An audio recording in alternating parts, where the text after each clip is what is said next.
2020 ஜனவரி 24 psycho release ஆனதுக்கப்புறம் ஒரு 6 வருஷங்களுக்கு அப்புறம் மிஸ்கின் நடக்கிற ஒரு படத்தோட ஆடியோ லான்ச்.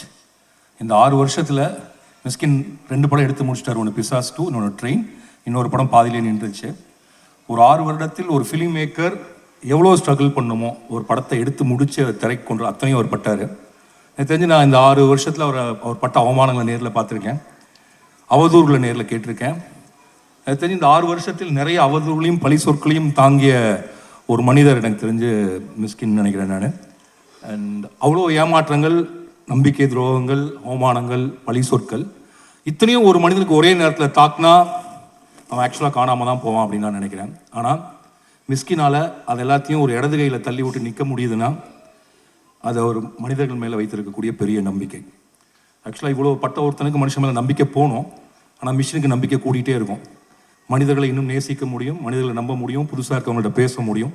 இந்த நம்பிக்கை தான் மிஸ்கினை தக்க வைத்திருக்கிறது. இன்னும் சொல்லப்போனால் மிஸ்கினோட படமே இந்த ரெண்டும் தான், குற்றமும் நம்பிக்கையும் தான் மிஸ்கினுடைய படம் அப்படின்னு நம்ம சொல்லலாம். எனக்கு தெரிஞ்ச தமிழ் சினிமாவில் த்ரில்லர் படத்தினுடைய தந்தை அப்படின்னு அவரை சொல்லலாம்னு நினைக்கிறேன். The master of thrillers. நந்தலாலாவை தவிர மித்த எல்லாமே த்ரில்லர்ஸ். அதில் வந்து கிரைம் த்ரில்லர் பண்ணியாச்சு, ஹாரர் த்ரில்லர் பண்ணியாச்சு, ரொமான்டிக் த்ரில்லர் பண்ணியாச்சு. ஆக்சுவலாக இது என்ன த்ரில்லர்னு எனக்கு தெரியல, பட் இதுவும் ஒரு த்ரில்லர்னு தான் எனக்கு தெரியுது பார்த்த உடனே. அண்ட் இந்த கலில் ஜிப்ரான் வந்து குற்றமும் தண்டனையும் ஒன்று எழுதியிருப்பதில் ஒன்று சொல்லுவார், கொலை செய்யப்பட்டு தரையில் கிடக்கிறவனுக்குமே அவன் செத்ததில் பங்கு இருக்குது, அவனை கொலை செஞ்சதில் பங்கு இருக்குது. ஒரு நிறைய கொள்ளையடிக்கப்பட்டு கையில் ஒன்றுமே இல்லாமல் போய் வீட்டில் தலையில் கை வச்சுட்டு உட்கார்ந்துருக்கவன்ட்டையும் கூட அவன் வீட்டில் திருடினதில் ஒரு பங்கு இருக்குது. நீங்கள் எவ்வளோ நல்லவராக இருந்தாலும் இந்த நகரத்தில், இந்த உலகத்தில் நடக்கக்கூடிய தீமையில் உங்களுக்கு தெரிஞ்சாலும் தெரியாட்டியும் ஒரு பங்கு இருக்குது. ஒரு மரத்தினுடைய இலை மஞ்சளாய் பழுத்து போவதற்கு அந்த மரம்தான் காரணம், இந்த சமூகம் தான் காரணம். ஒரு குற்றத்தையும் குற்றம் செய்பவர்களையும் எப்படி பார்க்கணும் அப்படின்னு கலில் சொன்ன அந்த தத்துவத்தின் அடிப்படையில் தான் மிஸ்கினுடைய எல்லா படங்களுமே விரியுதுன்னு நான் நினைக்கிறேன். ஏன்னா வெறும் த்ரில்லர் இல்லை, மிஸ்கின் வந்து த்ரில்லரை வெறுமனா ஒரு மெயின் ஸ்ட்ரீமில் ஜெயிச்சிடலாங்கிறதுக்காக பண்ணக்கூடிய ஜேர்னர் இல்லை. மிஸ்கினுக்கு த்ரில்லர் பிடிக்குது, ரொம்ப கார்ட்டூன் படித்து ரொம்ப கொலைகளை, எனக்கு ரொம்ப ஆச்சரியமாக இருக்கும். நான் சைக்கோல தான் பார்த்தா கொலையை ரசித்து எடுப்பார். ஒரு அந்த ஒரு அது எனக்கு யாருன்னு தெரியல, அந்த ஃபிலாசபர் சொன்னது. அதுக்கு காரணம் இருக்கிறாங்க, நிஜமாக கொலை பண்ண முடியல, அட்லீஸ்ட் கேமரா வச்சது கொலை பண்ணலாம், நிஜத்தில் கொலை பண்ண முடியாது. பட் நான் நான் எங்கேயோ படிச்சுதான் எனக்கு ஒரு ஞாபகம், ஒரு கொலை நடக்கிறப்ப நம்ம அது வந்து ஒரு குற்ற பின்னணியில், சமூக பின்னணியில் பார்க்குறோம். ஆனால் கொலை முடிஞ்சு அந்த பிணத்தை ஃபோட்டோ எடுக்கிறப்ப அது வந்து ஒரு ஆர்ட் ஆகிடுது அந்த பிணம். ஏன்னா அப்படி ஒரு ட்ரமாட்டிக்கான விஷுவலுங்கிறது உலகத்தில் வந்து பயங்கர ஸ்ட்ரைக்கிங்கான விஷுவலுங்கிறது ஒரு செத்து போன உடலை எடுக்கிறதான்னு. அது ஒரு ஆர்ட்டாக, அது ஒரு நுண்கலையாக, அது ஒரு த்ரில்லருக்குள்ளே கொண்டு வந்து வைக்கக்கூடிய அந்த நுண்கலை கிராஃப்ட் வந்து மிஸ்கினுக்கு அப்படி வாய்ச்சிருக்கு. அண்ட் அவருடைய படங்களில் வந்து குற்றம் செய்யப்பட்டவர்களாக அந்த படம் வாதாடும், அவருடைய உலகத்தின் நியாயத்தை புரிய வைக்கும். அண்ட் செத்து போகிறவங்க கூட அவன் காரணமாக இருப்பான், அஞ்சாதையில் அவன் சாகிறதுக்கு அவனே ஒரு காரணமாக இருப்பான். அப்புறம் இறுதியில் அவர்கள் மீது நம்மளை கருணை கொள்ள சொல்லும். அதான் மிஸ்கினோட மொத்த உலகம்னு நினைக்கிறேன். குற்றத்திலிருந்து விடுபட்டு உலகத்தை கருணை உடைய உலகமாக மாற்றக்கூடிய படங்களை த்ரில்லர் ஜேர்னரில் கொடுக்கக்கூடிய நான் மிகவும் மதிக்கிற உலகத்தினுடைய ஒரு ஃபைன் டெக்னீஷியனாக, ஒரு எக்ஸ்ட்ரானரி ஃபிலிம் மேக்கராக நான் நினைக்கிறேன். மிஸ்கினுடைய ட்ரெயின் 6 வருடங்களுக்கு பிறகு வருகிறது. But it will make wonders நான் ரொம்ப நம்புகிறேன். ஏன்னா விஜய் சேதுபதி சார் சொல்லணும், நடுவில் கொஞ்சம் பக்கத்து காணோம், விக்கியோட 400 ரவுடிதான், இதற்குத்தான ஆசைப்பட்டாய் பாலகுமாரா, தலைவன் தலைவி.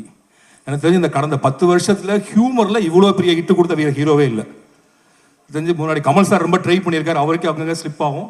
பட் தலைவன் தலைவி ஆகட்டும், 400 ரவுடி தான் ஆகட்டும், ஹியூமரில் ஒரு 100 டோர் கிளப்புக்கு போகிறது, ஒரு எக்ஸ்ட்ரானரி மெயின் ஸ்ட்ரீம் ஹிட் கொடுக்குறதுங்கிறது ரொம்ப ரேர்.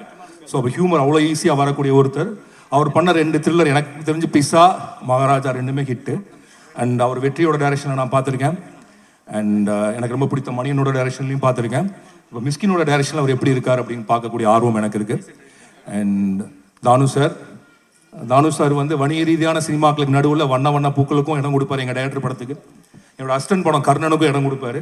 எப்பொழுதுமே எக்ஸ்பெரிமெண்ட் பண்ணுறதுக்கு ரெடியாக இருக்கக்கூடிய, துணிஞ்சிருக்கக்கூடிய ஒரு புலி தான் தானு சார். ஸோ ட்ரெயினிலிருந்து அந்த புலி மேலும் தவி பாயம் என்று வாழ்த்துறேன் நான். ட்ரெயின் வெற்றியடைய என்னுடைய வாழ்த்துக்கள். ஷார்ட் டிவிஷன் இருக்கும். இந்த ட்ரெயினை நான் பார்க்க போகிறதுக்கு ரீசன் 2 முக்கியமான ரீசன். என்னுடைய ஹை டாப் நாச் எக்ஸ்பெக்டேஷன் என்ன அப்படின்னா, இவனுடைய பேக்ரவுண்ட் ஸ்கோர் எப்படி இருக்க போகுது. இப்போ நான் சில விஷயங்கள் கேட்டேன், ஆஃபீஸ்லேயும் கேட்டிருக்கேன். ஆனால் படத்தோட எந்த அளவுக்கு மேட்ச் ஆகுது, அந்த சீனை எந்த அளவுக்கு என்ஹான்ஸ் ஆகுதுங்கிறது என்னுடைய expectation number 1. Second, the Mishkin, the way he is extracting the performance from the artist, no, that's totally different. ஆனால் விஜய் சேதுபதி சார் மாதிரி ஒரு லெஜெண்டரி ஆக்டர்கிட்ட எப்படி ஒர்க் வாங்கியிருப்பார், இந்த அமால்கமேஷன் எப்படி இருக்க போகுது, இதுதான் எனக்கு இந்த விஜய் சேதுபதி அண்ட் மிஷ்கின் காம்பினேஷன் இருக்குல்ல, இதுதான் என்னுடைய பயங்கர எக்ஸ்பெக்டேஷனாக இருக்குது. எப்படி இருக்கு போகுது இந்த படம்? இந்த படம் வந்து ஒரு சில டைரக்டர் படம் தான், அது எப்படி அவங்க வந்து என்ன விமர்சனம் சொன்னாலுமே சரி போய் பார்த்துருவோம். we have something to learn from that. அது மாதிரி தான் உன்னுடைய படம். பட் இதில் இந்த படத்தை ஃபஸ்ட்டு டேவே பார்க்கணும்னு நினைக்கிறதுக்கு காரணம் விஜய் சேதுபதி. இந்த காம்பினேஷன் தானு சார், இதே சத்யம் தியேட்டரில் ஏதோ ஒரு படத்தை ஆடியோ ரிலீஸ்க்கு வந்திருந்தப்ப நீங்கள் சொன்னீங்க, நான் மிஷ்கின் தம்பியோட ஒரு படம் பண்ண போகிறேன்னு சொன்னீங்க சார்.